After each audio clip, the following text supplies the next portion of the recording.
Yung nasa ibabaw niya, paper yan. Gusto ko sana siyang lagyan ng sili. Kaso walang paninda ng sili.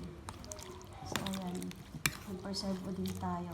Ang dami kasi naglalaglagan na lang, di ba? So, mag-preserve na lang tayo. Preserve na lang natin. Wala akong mga lagayan na pang yung mga jar. Wala akong lagayan na ganun.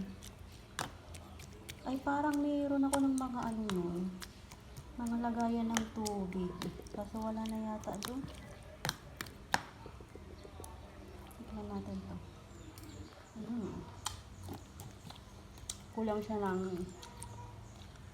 ng suka, kaya dadagdagan ko siya.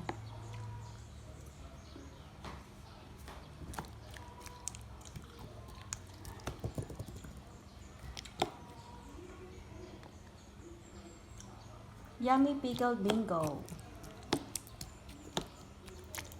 Dami kong nalalaman na.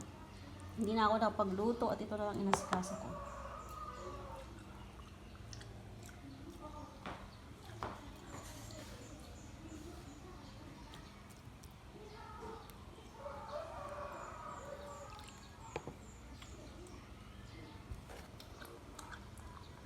Ayan guys, gumawa ako ng pickled